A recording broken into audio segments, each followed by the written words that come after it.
अभ्यास चांगला करतय पोरग म्हणून चार चौघात जरा नाव हाय, पण जनावरासारखं हाल बी सोचतय हॉस्टेलवर ही कुणाला ठाव हाय. आईच्या हातच्या जेवणाची सवय लागली या, तिच्या हातची चव कधी तोंडातनं नाही जाणार. मेसचं जेवण तर असलं हाय जणू कुठलं कुत्रं बी नाही खाणार. बाबळीचं काट टोचल्यावानी या हॉस्टेलवरचा एक एक मिनिट मला टोचतोय. घरी जायची ओढ तर इतकी लागली या, म्या रोज बोटावर दिस मोजतोय.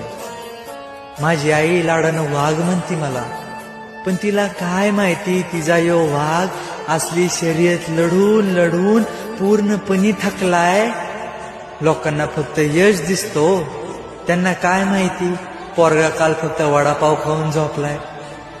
हात माझा जमिनीला टेकल्यात, पण तरी बी मला ती राहिलेलं रान तोडायचं आहे. माझ्यासाठी नाही पण माझ्या आई बापासाठी यो डोंगर पार करायचा.